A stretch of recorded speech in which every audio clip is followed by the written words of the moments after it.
वळतो आहोत.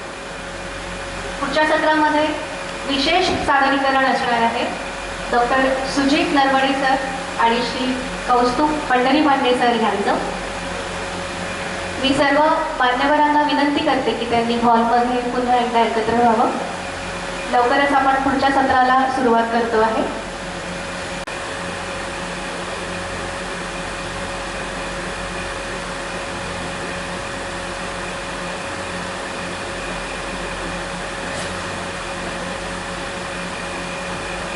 स्वागत करते. या सत्रामध्ये काही विशेष सादरीकरण आपल्या समोर होणार आहे.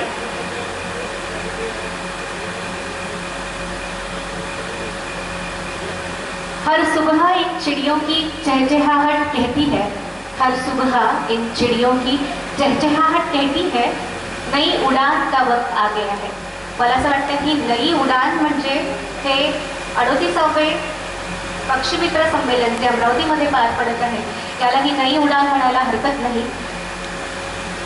हे पक्षीमित्र संमेलन पक्ष्यांच्या संवर्धनासाठी अतिशय मोलाची भूमिका बजावत आहे गेली काही वर्षांपासून. आणि या संमेलनातून लोकांमध्ये जागृती निर्माण होते, पक्ष्यांविषयी प्रेम आणि जबाबदारीची भावना निर्माण होते. निसर्गातील प्रत्येक छोट्या जीवाचे महत्त्व ओळखून त्यांचे अस्तित्व टिकवणे हे आपले कर्तव्य आहे. हा संदेश या संमेलनातून आपल्याला मिळतो. आणि श्री कौस्तुभ पंढरी पांडे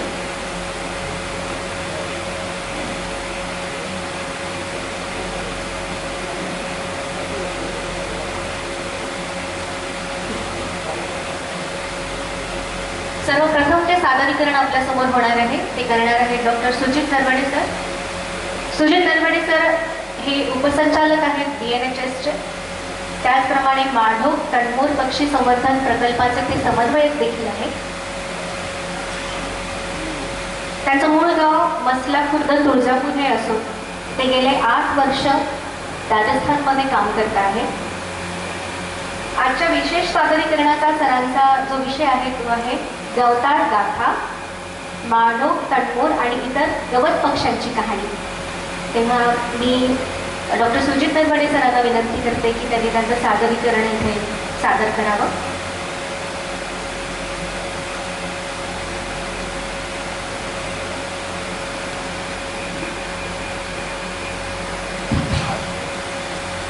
सर्वांना नमस्कार.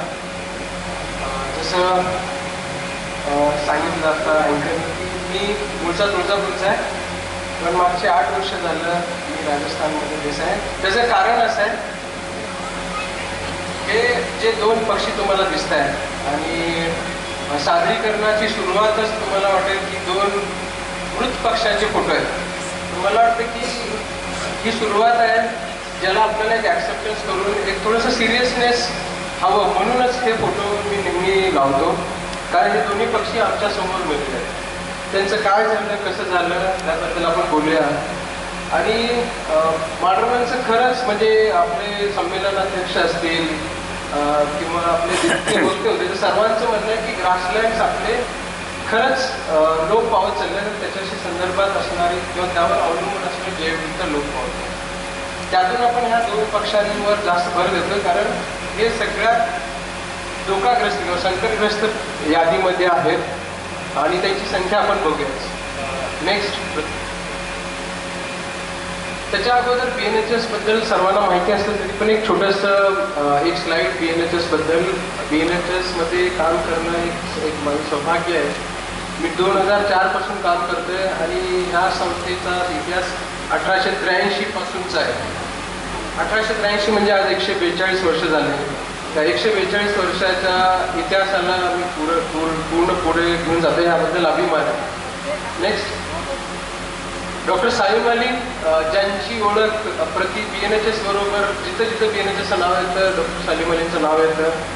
आज महाराष्ट्राच्या बाहेर मी जेव्हा काम करतो त्यावेळेस सर्वप्रथम लोकांबरोबर बोलताना लक्षात येतं की सालीम अलींचं नाव.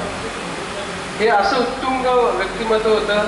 जसं आपल्याकडं मारुती चित्तमपल्ली सरांचं आहे पण भारतभर ज्यांनी पूर्ण ह्याचं फाउंडेशन केलं हे ऑर्निथॉलॉजी म्हणजे पक्ष्यांचा अभ्यासाचं त्या सलीम अलींना अभिवादन करून मी पुढे जातो. नेक्स्ट.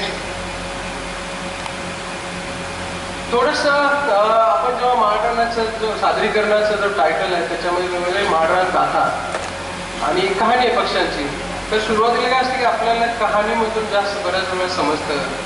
तर ही कहाणी मला वाटते की बऱ्याच जणांना आपल्याला पोरस, राजा पोरस आणि अलेक्झांडरची कहाणी माहिती आहे. तो वरचा जो फोटो आहे तो आहे तो पंजाबचा. आणि रिसेंटली आम्ही BNHSनी एक प्रोजेक्ट घेतला आहे जिथं पंजाबमध्ये जे धान काढल्यानंतर जी पराळी राहते ती जी जाळली जाते त्याचा पक्षावर काय परिणाम होतो ह्याचा अभ्यास आहे. मग कुठलाही अभ्यास करताना आपण इतिहास बघतो.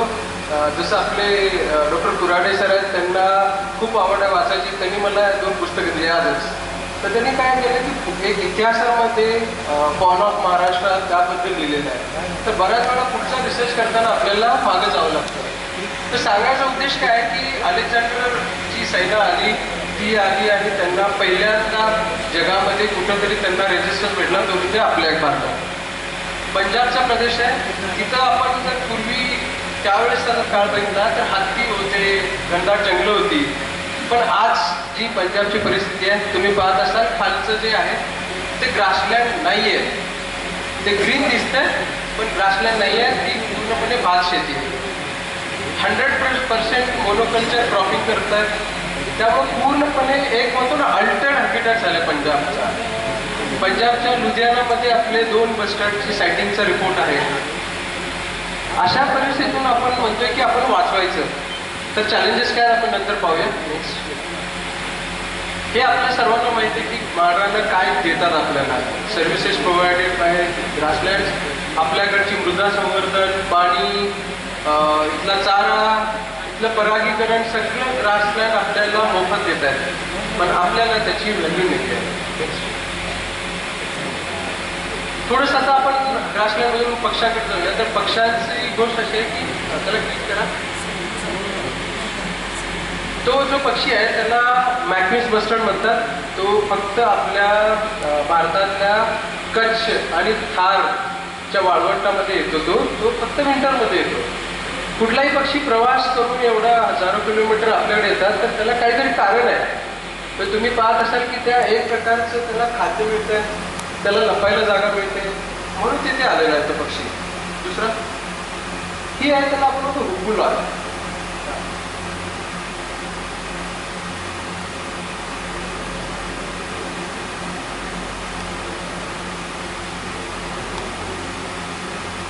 रुकुलाचं तुम्ही पाहिलं असाल की ती जी आहे त्यांना थोडंसं खडकाळ लागते, खडकाळ माती.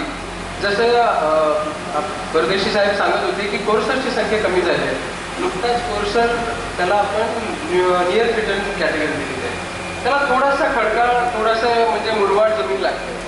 तर हे प्रत्येक पक्षी, प्रत्येक ह्याच्या इंडिकेटर असतात, प्रत्येक हॅबिटॅट दाखवतात. त्यांची संख्या कमी होणं म्हणजे काहीतरी दर्शवतात. नेक्स्ट.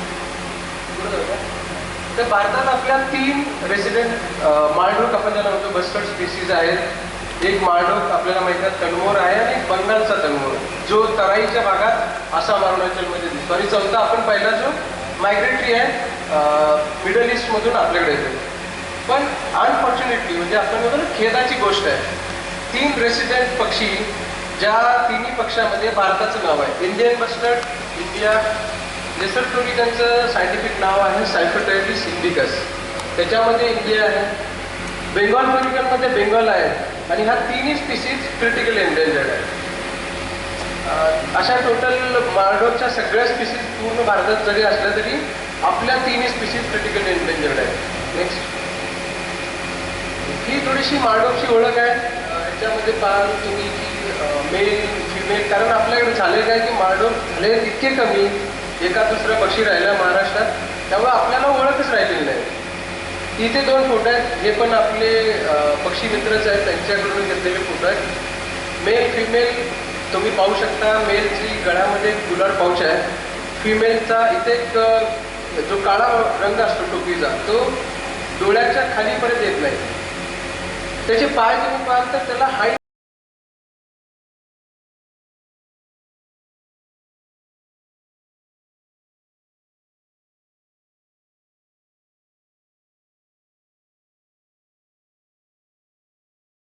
मागचं बोट नसतं त्यांना, अंगठा. त्यामुळं काय की ते कुठल्याही परिस्थितीत झाडावर तारेवर बसू शकत नाही. पण त्यांचं होतं काय की त्यांचा इश्यू असा आहे की ते पूर्णपणे जमिनीवर त्यांचं आयुष्य निर्भर आहे आणि जमीन आपण किती स्पेअर करतोय. त्यांचे आपण म्हटलं तुम्ही ह्या खाली आहेत त्याचे ते ठसे आहेत पावलाचे, त्या पावलाच्या ठशामध्ये दिसत तुम्हाला मागचा ठसा आलेला नाहीये, म्हणजे त्याला मागचं अंगठा नाहीये. वरच्या त्याचं फिकल मॅटर. सो बऱ्याच वेळा आपल्याला पक्ष्यांचं दर्शन नाही झालं तरी पण त्याच्या ठशावरून, त्याच्या पंखावरून, त्याच्या विष्ठेवरून आपण त्याचं अस्तित्व ओळखू शकतो. नेक्स्ट, हे एक जीवनचक्र दाखवण्याचा प्रयत्न केलाय. माळढोकचं तुम्ही पाहाल की तो पहिल्यांदा डिस्प्ले करतो, त्यानंतर फिमेल येते, मेटिंग करतात, त्यानंतर त्यांना युजली एकच अंड देतं, पण जर पाऊस चांगला झाला तर ते 2 अंडे देतात. इथं तुम्ही पाहसाल 2 अंडे आहेत एका डिशमध्ये. आणि ते पिल्लू पूर्णपणे निर्भर आहे आईवर त्यांच्या, कारण 1 वर्षभर पिल्लू आईबरोबर राहतं, त्याच्या लाईफ लर्निंग स्किल्स ते शिकतं आईकडून. त्यानंतर ते बाकीच्याही जसे नर असतील त्यांच्या त्या विंटरमध्ये ते एकत्र येतात हिवाळ्यामध्ये, त्यावेळेस ते इतराकडून पण शकतात. पण ह्या स्लाईडचा उद्देश आहे की त्यांचं जीवन जे आहे ते खूप डिपेंडेंट जमिनीवर, आणि त्यांचे जर लर्निंग त्यांची झाली नाही त्यांच्या पॅरेंट्सकडून. नेक्स्ट, आता ह्या सगळ्या गोष्टी तुम्हाला इथे दिसेल की ते पक्षी काही ना काय करतात. त्या पक्ष्यांना ती लर्निंग करावी लागते. आपण म्हणतो ना की झूमध्ये सगळ्या गोष्टी घेऊन सगळं होणार नाही. त्याला वाईल्डमध्ये त्याला जे काही पक्षी असतात ते त्याच्या आपल्या एल्डर्सकडून शिकतात. तो वर पाहत असाल तो डिस्प्ले आहे, typical display, great Indian bustard, सुंदर पक्षी. आपल्या जसे सरांनी तर खूप काम केलेलं आहे विदर्भामध्ये, त्यांच्याबरोबर 2013मध्ये काम करण्याचा एक सुंदर अनुभव होता. पण ह्या पक्ष्यांच्या गरजा खूप छोट्या छोट्या आपण बघूया नंतर. नेक्स्ट, खालचे जे आहे तो व्हिडिओ आहे तो फिमेल्स आहेत, त्या वरोरामध्ये काढलेला आहे तो व्हिडिओ. वरोरा चंद्रपूर, तिथं कुठल्याही प्रकारचं गवत दिसणार नाही तुम्हाला, ते सगळं कॉटन फील्ड आहे. 2013-14 मध्ये आम्ही जेव्हा आलो त्यावेळेस आम्हाला वाटलं की अरे हा हे तर पक्षी जगतायत तिथं. पण दॅट वॉज टिपिंग पॉईंट. त्यानंतर पक्षी 2-3 वर्षात कमी झाले. का झाले? खूप साऱ्या कंपन्या आल्या, कोलफील्ड आले, मायनिंग आलं, सगळं आलं. नेक्स्ट, आता हे जे पक्षी आहेत ते राजस्थानमधलं आहे. राजस्थानमध्ये ते खात्यात एक हिप नावाचं एक झाड ते आहे, झुडूप आहे, त्याच्या शेंगा असतात. त्या शेंगा गवारीसारखे असतात, तर शेंगा खातात ते. सो आपल्याला आपण सगळं शिकवू त्यांना दाणे वेचून खायला, पण ह्या जे वाईल्डमध्ये सर्वायवल आहेत ते शिकणं खूप गरजेचं आहे. नेक्स्ट, आता थोडंसं तणमोरबद्दल बोलू. तणमोर पण माळढोकचाच एक छोटासा भाऊ आहे प्रजात, आणि त्या तणमोरचं तुम्ही पाहाल तिथं मागे शेतकरी काम करतात. तो शोपिया नावाचा एरिया आहे राजस्थानमध्ये, अजमेर जिल्ह्यात. त्याची जंप असते डिस्प्ले, त्याचा आवाज येत नाही, पण तो एक टक आवाज येतो त्याचा. पण दाखवतं काय आहे की तो पण तुम्ही पाहसाल तर तिथे ग्रासलँड राहिलेलं नाही आहे. दॅट इज ऑल मूग फील्ड. मुगाची जी शेती आहे ना ती आहे. नेक्स्ट, त्याच्या खालचा जो आहे त्याच्यात तुम्हाला दूरून कुठेतरी दिसेल एखादा एक फिमेल पक्षी आहे. तो मुद्दाम आम्ही एज्युकेशनसाठी असं ठरवलं की तिथं शोधायचा आहे. तो तुम्ही पाहाल की तिथे ज्वारीची शेती आहे, ज्वारीच्या मध्ये पट्ट्यात ग्रासेसचे, तर तो पक्षी त्या ग्रासेसमध्ये. असंच जेव्हा आपण सर्वे करू त्यावेळेस खूप डिफिकल्ट आहे त्यांना शोधणं. नेक्स्ट, पुढची स्लाईड. आता याच्यामध्ये क्लिक करायचं आहे. आता आपण बघतो की त्यांचे शत्रू काय. आता जमिनीवर तर ते पक्षी राहत आहेत. आता जमिनीवर त्यांचे नॅचरल प्रेडेटर असू शकतात. नॅचरल प्रेडेटर म्हणजे फॉक्सेस, जाकल, मॉनिटर लिझर्ड. पण हे नवीन प्रकारचे एक मोठे प्रेडेटर सगळीकडे चाललेले आहेत. म्हणजे अगदी थार डेझर्टमध्ये तुम्ही बघाल व्हल्चरला हंट डाऊन करतात ते. म्हणजे तर माळढोक तर त्याच्याकडे काहीच नाही. अशा भटक्या आणि म्हणजे आवारा श्वानांचा एवढा प्रचंड म्हणजे धुडगूस झाला सगळीकडे, त्याला ॲड्रेस करणं खूप गरजेचं आहे. नेक्स्ट, तिथं लेसर फ्लोरिकनबद्दल आहे ते तो व्हिडिओ तुम्ही पाहाल, छोटासा व्हिडिओ कळेल तुम्हाला की एक फ्रॅक्शन ऑफ सेकंडसाठी तो वाचला पक्षी. नेक्स्ट खाली तुमचा जो आत्ताचा मागे जाऊन मागे हा परत व्हिडिओ वरोराचाच आहे, सेल्फ एक्सप्लेनेटरी आहे. मागे त्याच्या मागे वर्धा पॉवरचा तो पॉवर प्लांट आहे, पॉवर लाईन्स आहे. आपण म्हणत होतो त्यावेळेस की हा पक्षी दिसतोय, म्हणजे मला स्वतःला मी जेव्हा डेक्कनमधून आलो सोलापूरमधून त्यावेळेस मला पण आश्चर्य वाटलं की तो पक्षी कसा आहे. पण तो शेवटचा काही राहिलेली गोष्ट आहे. नेक्स्ट तुम्ही पुढे जाता. नेक्स्ट पुढचं. आता याच्यामध्ये ह्या स्लाईडमध्ये आपण माळढोकची पूर्ण भारतामध्ये वेगवेगळी नावं आहेत, प्रचलित नावं आहेत. त्याच्यामध्ये तुम्ही बघाल तर तिथे सगळे आहेत. थारमध्ये गोडाऊन म्हणलं जातं. महाराष्ट्रात 2 ठिकाणी 2 नावं आहेत. विदर्भात हुम, त्याचा जो आवाज येतो त्याच्यानुसार हुम, आणि बाकी पश्चिम महाराष्ट्रात त्याला माळढोक म्हणलं जातं. कर्नाटकात, पंजाब. तर ह्याला दाखवते का आपल्याला की ह्या पक्षी भारतात पंजाबपासून तमिळनाडूपर्यंत सगळीकडे होता. तर म्हणून तर त्याला साहित्यात एवढी नाव आहेत. नेक्स्ट थोडंसं आपण नर तडमोर आणि माळढोकबद्दल पाहूया. तिथं तुम्हाला सगळं दिलेलं आहे. पण हे खूप सुंदर पक्षी आहेत. म्हणजे बऱ्याच वेळा आपण सौंदर्य वर्णन करू शकत नाही, फक्त आपण व्हिज्युअलाइज करू शकतो, फील करू शकतो. ह्यांचा डिस्प्ले पाहण्यासाठी लोक लांबून परदेशातून येतात आणि तो खरंच पाहण्यासारखा असतो. इथे सगळं लिहिलं त्याप्रमाणे आपण पुढे जाऊया, आपल्याला वेळ कमी आहे. नेक्स्ट प्रदीप. हे फिमेल्स आहेत. फक्त एक जी इंटरेस्टिंग गोष्ट याच्यामध्ये काय आहे की माळढोकमध्ये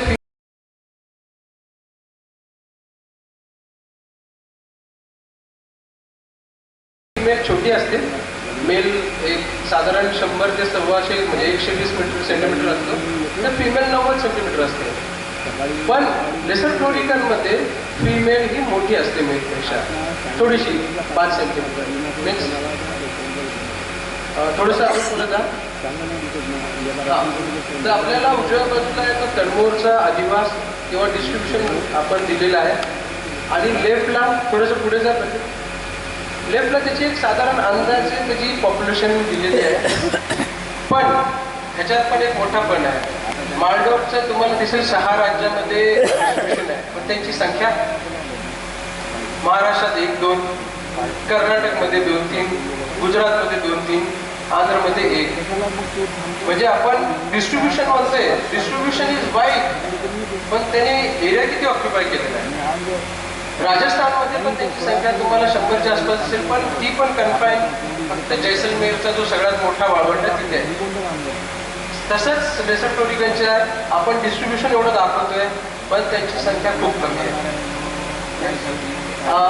इथे एक आपण ॲनिमेशन थ्रू एक दाखवायचा प्रयत्न केला आहे की माळढोकची व्हायबल पॉप्युलेशन. आता आपण म्हणतो की आपल्याकडे माळढोक आहे, पण रेड्डी साहेबांचं म्हणणं आहे की आपल्याला ती 1 फिमेल किंवा 2 फिमेलनी ती स्वतः पुनरुत्थान करू शकणार नाही. तर जी व्हायबल पॉप्युलेशन आहे ती कशी कमी होत गेली हे त्या मॅपमध्ये दिसेल. त्याला क्लिक करा. मॅप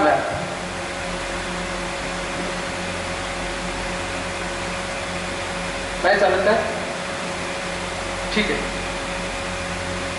नाही त्याच्यामध्ये तर आपलं झालं काय की आता 1820 ते 1829 मध्ये अहमदनगर म्हणजे आत्ताची जी अहिल्यानगर आहे तिथं 9 वर्षात 961 ग्रेट इंडियन बस्टर्ड मारलेल्याची नोंद आहे ब्रिटिशरांनी. कारण त्यांनी तो गेम आणि स्पोर्ट्सचं ते डॉक्युमेंट करायचं.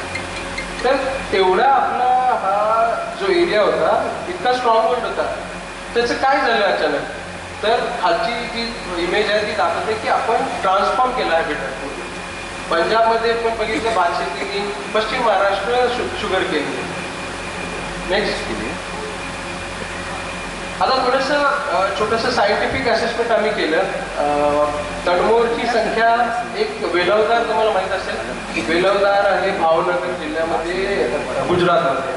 तर ते 34 स्क्वेअर किलोमीटरचं सँच्युरी आहे, आणि दॅट इज मेंटेन फॉर ब्लॅकबर्ड, म्हणजे ग्रासलँडसाठी मेंटेन केलेलं आहे. तिथे संख्या जी आहे ती 50 ते 100 मेलची आहे. पण जर आपण अजमेरमध्ये गेलो तर अजमेरमध्ये ग्रासलँड पूर्वी होतं, हिस्टॉरिकली घासबीड म्हणायचं त्याला, पण आता नाही राहिले.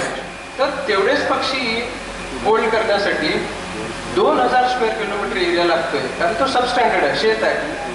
म्हणजे जर त्याला स्टँडर्ड एक चांगला हॅबिटॅट अधिवास असेल तर तो 2 ते 3 स्क्वेअर किलोमीटर किंवा 30 स्क्वेअर किलोमीटरमध्ये तेवढी संख्या राहू शकते आणि तेवढ्याच ह्याच्यासाठी शेतात आपल्याला 2000 लागतात. So this is how we do assessment आणि त्यामुळं आपल्याला पॉलिसी मेकिंगमध्ये फायदा होतो. नेक्स्ट, हे आपण प्रिडेटरचं अगोदर बघितलं, नॅचरल प्रिडेटर आहेत आणि अननॅचरल पण झालेले आहेत. नेक्स्ट, एक सॅटेलाइट ट्रान्समिटर स्टडी झालेला आहे माळढोक आणि तनमोर दोन्हीवर, wild life ministry of India आणि गुजरात गव्हर्नमेंट दोन्हीने केलेला आहे. माळढोकचं जे क्षेत्र आहे त्याचा डेक्कनचा जो अभ्यास आहे आपल्या नांदचा, तिथे 90 किलोमीटर रेडियस आपण म्हणतो त्याला होम रेंज आहे. म्हणजे त्याला टॅग केल्यापासून तो जास्तीत जास्त 90 किलोमीटर गेलेला आहे. लेसर फ्लोरिकन राजस्थानमध्ये टॅग केला आणि त्याचे सगळे नॉन ब्रीडिंग रेकॉर्ड्स आहेत मध्य प्रदेश, महाराष्ट्र, तेलंगणा, कर्नाटक, आंध्र प्रदेश आणि कर्नाटक त्याचे सदर्न लिमिटेड. तर हे काय दाखवतं की त्यांना मोठा भूभाग लागतो. लेसर फ्लोरिकनला तर त्यांनी एक जवळजवळ 1500 येणं आणि 1500 जाण्याचे 3000 किलोमीटरचं ट्रॅव्हल करतात. नेक्स्ट, पुढे जाऊ द्या, पुढे जाऊ द्या. इथून हे कोर्सरचे एक इमेज आहे की कोर्सर आपण बोलतो की आजकाल कोर्सर कमी झाले. तर मी जेव्हा PhD करत होतो त्यावेळेस मला खूप दिसायचे हे.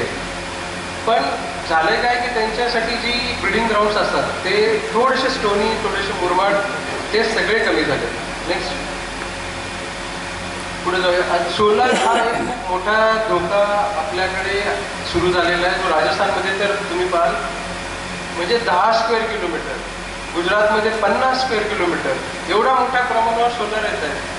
आणि त्याला आपल्याकडे 2 मिनिस्ट्री आहेत. एक मिनिस्ट्री आहे न्यू रिन्युएबल एनर्जी, एक मिनिस्ट्री आहे फॉरेस्ट. फॉरेस्टला वाचवायची असती जमीन आणि रिन्युएबल एनर्जीला त्यांना गिगावॉट, त्यांचं गिगावॉट त्यांना अचीव करायचं. ह्या ह्याच्यामध्ये त्यांच्यामध्ये दोघांमध्ये संभाषण नसतं असं आपल्याला वाटतं, पण माझ्या मते ते इंटेन्शनल नसतं. त्यात दोघांची अचिव्हमेंट होणार नाही. नेक्स्ट, शिकार हा आपण किती म्हणाला तरी आजच्या घडीला छुपी शिकार होते. हे अगदी तुम्हाला मी ते सांडा दाखवलं. सांडा म्हणजे स्पायनिकल डेझर्टमध्ये डेझर्टमधल्या साध्या म्हणजे जमिनीवरच्या डिझर्टला मारतात, घोरपडीनं मारतात, कुणाला सोडलेलं नाही आहे. पण ही जर शिकार जर आपल्या क्रिटिकली एंडेंजर्ड स्पीसीजमध्ये झाली तर it is damage to that last remaining population. Next, थोडासा एक असेसमेंट केलं होतं आम्ही नांदेडच्या आसपास येणारी डेव्हलपमेंट, वेगवेगळ्या प्रकारचे डेव्हलपमेंट प्लॅन्स दिले होते. सो याला क्युम्युलेटिव्ह इम्पॅक्ट असेसमेंट म्हणतात. EIA आपण ऐकलं असेल शब्द, एन्व्हायरमेंट इम्पॅक्ट असेसमेंट. त्याच्यामध्ये एक छोट्याशा एरियासाठी आपण करतो, पण त्याच्याबरोबर दुसरा तिथे येत असेल त्या प्रोजेक्टला आपण एक्सक्लूड करतो. सो सगळ्यांचा एकत्रित परिणाम अभ्यास करणं खूप गरजेचं आहे. नेक्स्ट, त्याच्यासाठी वेगवेगळ्या वेळेस आम्ही पॉलिसी लेवलला थ्रू BNHS, जसं 2013मध्ये आम्ही विंडमिलसाठी खूप ॲग्रेसिव्हली मांडलं होतं की त्याच्यासाठी पॉलिसी हव्यात. आता आम्ही पॉवर लाईनसाठी करतोय. कारण काय आपण नंतर बघूया. नेक्स्ट, थोडंसं काय झालं की आपले ग्रासलँड्स जे होते जसे 1980मध्ये वर्ल्ड बँकेने प्रोजेक्ट दिला आपल्या ग्रीनरी करण्यासाठी. त्यामुळं जसं आपण तुम्ही दख्खनच्या पठारात गेला तर सगळे जे फॉरेस्ट पॅचेस आहेत ते गिरीसेड्याने भरलेले आहेत. कारण ते खूप इझी होतं त्यांना प्लांटेशन करता. तर जिथं ग्रासलँड होतं तिथं प्लांटेशन आलं, जिथं प्रायव्हेट लँड होती, रिव्हेन्यू लँड होती, तिथं वेगवेगळे दुसऱ्या प्रकारचे लोकांचे एन्क्रोचमेंट, कंपनीज आले. तर त्यासाठी आपल्याला रिस्टोरेशन खूप गरजेचं आहे. ते रिस्टोरेशन करणं कसं आहे आपण बघूया पुढे. नेक्स्ट, हा एक मोठा, तिथे क्लिक करा वरच्या व्हिडिओला, चालतोय का बघूया. ते बघा तुम्ही ते टोळ आहे. आपल्याकडे टोळझाड पूर्वी म्हणायचे, पण त्याचा तो टोळाचा सगळा जो आहे तो जास्त करून तिकडून आपल्याला थारमधून येतो, डेझर्टमधून. तर जर तिथेच तर त्यांची संख्या कमी झाली तर इथे येणार नाही. आणि बर्ड्स हे नॅचरल प्रिडेटर आहे. पण त्याच्यासाठी लगेच आपण काय करतो, पेस्टिसाईड, खूप साऱ्या केमिकल्स, हर्बिसाईड्स आलेत आजकाल गवत मारायला, फंगिसाईड्स आलेले आहेत. इतके सारे केमिकल्स आलेत की इव्हन आम्ही तो डॉक्युमेंट करता करता थकून गेलो की किती प्रकारचे आहेत आता. नेक्स्ट, पुढे जाऊया आता. हे थोडंसं मी स्किप करेन, आपल्याकडे वेळेची कमतरता आहे. पण सांगायचा उद्देश काय की आपण माळढोकसाठी 10 क्षेत्र निवडली होती. सलीम अली साहेबांनी सजेस्ट केले होते की हे सँक्च्युरी बनवाव्यात, पण त्याच्यामध्ये खूप सारे म्हणजे डिले झाला. त्या सँक्च्युरी बनेपर्यंत वर्ष गेली, त्याचा कोर बफर झाला नाही आणि अननेसेसरी त्याच्यामध्ये लोक विरोध गेले. तर या 10 पैकी आता तुम्हाला माहिती असेल फक्त 2 ठिकाणी माडोग आहे, बाकीचे ठिकाण माडोग गेलेलं आहे. राष्ट्रीय मृद्यान म्हणजे DNP डेझर्ट नॅशनल पार्क मध्ये अजून आहे. नेक्स्ट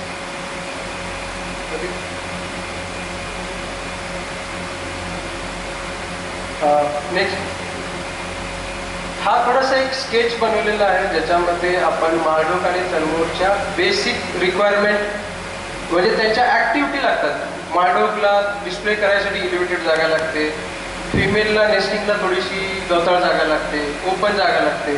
तर ह्या मायक्रो रिक्वायरमेंट फुलफिल करण्यासाठी त्यांना जो एरिया लागतो, ज्यांना वरोरा माहीत आहे त्यांना वरोरामध्ये तिथे राहिलंच नाही काय, आपण त्याला किती आपण राजस्थानहून आणलं तरी कुठे ठेवणार. तर ह्या सगळ्या हॅबिटॅटमध्ये वेगवेगळ्या खूप साऱ्या कंपन्या, वेगवेगळे लँड यूज चेंजेस झालेले आहेत. नेक्स्ट प्रतीक.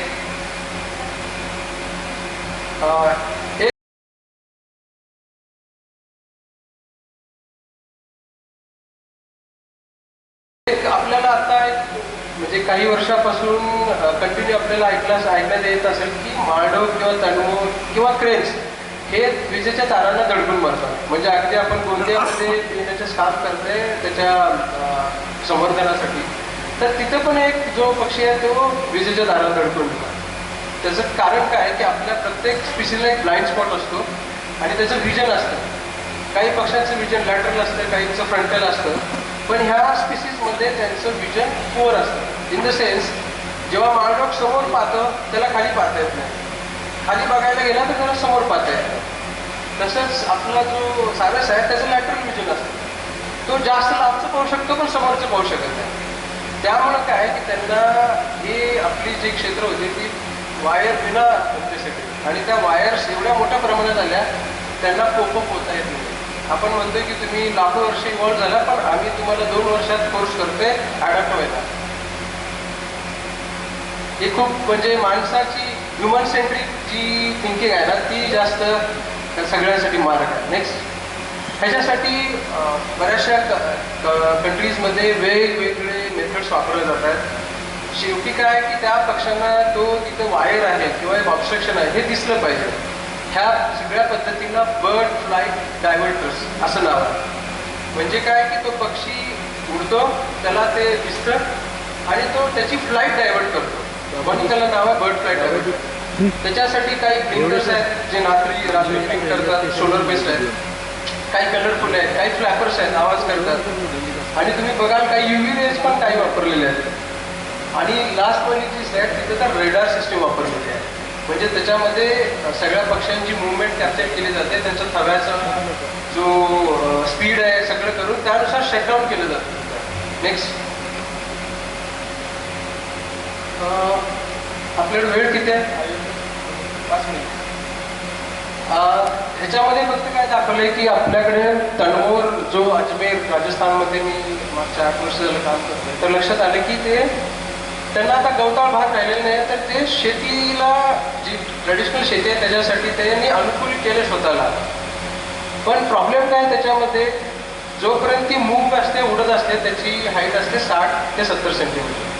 पण त्याच्याऐवजी जर ज्वारी घेतली तर ज्वारीची हाईट सुरुवातीला जर 2 महिने राहते तेवढी, पण पुढचे 2 महिने ती झपाट्याने वाढते, डेन्स बनते, ज्याच्याने तो अनसुटेबल होतो. तर ह्या ॲग्रिकल्चर पॅटर्न्समध्ये त्याची स्वतःची क्रॉपची हाईट, डेन्सिटी, तिथं केव्हा केव्हा दिलं जाणारं पेस्टिसाइड स्प्रे असेल किंवा मशीन्स, हार्वेस्टर्समध्ये काय पंजाबमधनं खूप सारे हार्वेस्टर्स येतात आणि एका वेळेस त्यांना सगळी म्हणजे कटाई करायची असेल तर आजकाल काय झालं, नवीन सिस्टीम निघाली आहे की माझं पीक हिरवं असेल तर त्याला एक केमिकल टाकलं जातं आणि त्याला 3 दिवसामध्ये वाळवलं जातं मॅच्युअर करून. आणि ह्या याच्यामध्ये झालं काय की एक जो वेगवेगळ्या टायमाला कटाई केल्यानंतर इथले पक्षी म्हणजे इथं कटाई होते तिकडं जायचे, तिथं कटाई होते तिकडं जायचे, तो स्कोप पण आता गेला. त्यामुळे तुम्ही कव्हर स्लाईडमध्ये तो मेलेला पक्षी त्या मशीनला कटून मेलेला आहे. नेक्स्ट हे तुम्ही पाहत असाल तो वरचे अंडे आहेत ते तणवरचे आहेत, पण खालचे मोराचे आहेत. मोराचे अंडी तर आम्ही स्वतः पाहिल्यात, मशीन्स खाली गेलेली. नेक्स्ट, ह्याच्यासाठी एक टूल आम्ही वापरायला चालू केलं आहे, सेन्सिटिव्हिटी मॅपिंग. ह्याच्यामध्ये काय केलं जातं की सरसकट आता जसं एखाद्या ठिकाणी आपण म्हणतो की हे तारामुळं प्रॉब्लेम होतो, तर सगळ्या तारा अंडरग्राऊंड करा. पण सगळ्या तारा अंडरग्राऊंड करायला बिलियन्स ऑफ रुपीज आहेत, ते गव्हर्नमेंट तयार होत नाही. तर त्यासाठी काय आहे, तर मग आपण वेगवेगळ्या कलरचे पॉलिगॉन पाहिजेत असाल, त्या वेगवेगळ्या कलरचे पॉलिगॉनमध्ये वेगवेगळा डेटा आहे.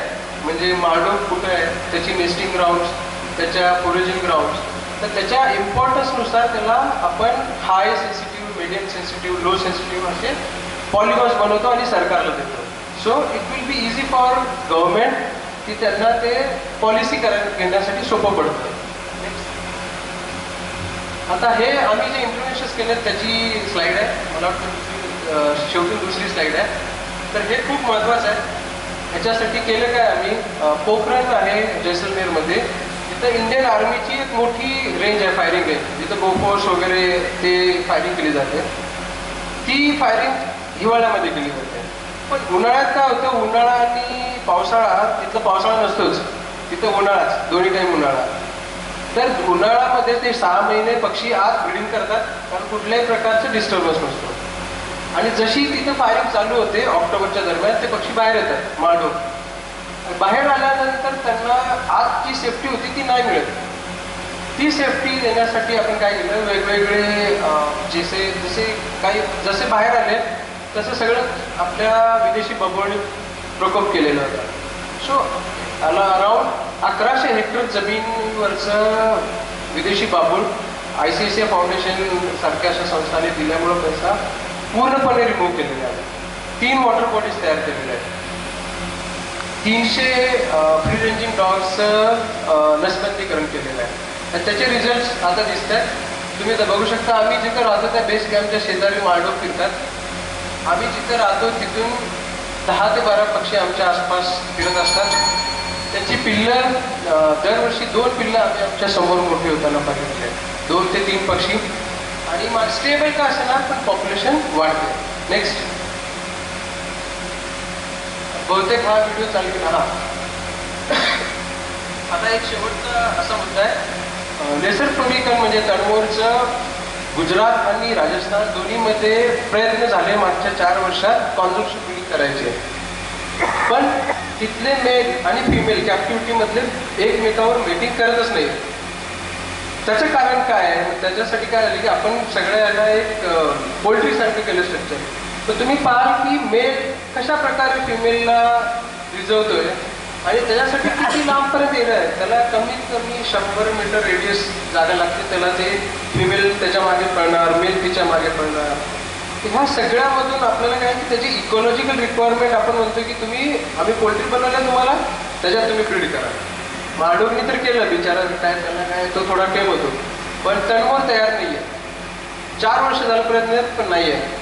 त्याच्यासाठी BNHSनी गोरेवाडा झूमध्ये एक सजेशन दिलेलं आहे की कॉन्झर्वेशन ब्रीडिंग सेटअप करावं आणि लार्जर एरिया ठेवावं. नेक्स्ट, माझ्या मते शेवटची होती स्लाईड. मी आयोजकांना धन्यवाद देतो, त्यांनी अपॉर्च्युनिटी दिली. आणि मी मागच्या खूप वर्षाला 2-3 वेळा रजिस्ट्रेशन केलं आणि येऊ शकलो नाही, पण ह्यावेळेस अमरावतीमध्ये अपॉर्च्युनिटी मिळाली. सर्वात महत्त्वाचं म्हणजे आपले जे सिनियर बर्ड वॉचर्स आहेत, कुराडे सर आहेत, दिलीप यादव सर आहेत, शहा सर आहेत, पिंपळापूर, यांचं मार्गदर्शन राहतच नेहमी. पण एकदा आल्यानंतर एक ग्रुप येतो आणि त्यांना तर मी बघतोय की त्यांचे तर फ्रस्ट्रेशन मोडमध्ये असते. त्यांनी बघितलेलं आहे ग्लोरी आणि आज ते खाली गेलेले आहे, पण त्यांना होप्स देण्याचा प्रयत्न करतो दरवेळेस. सर कळलं. थँक्यू.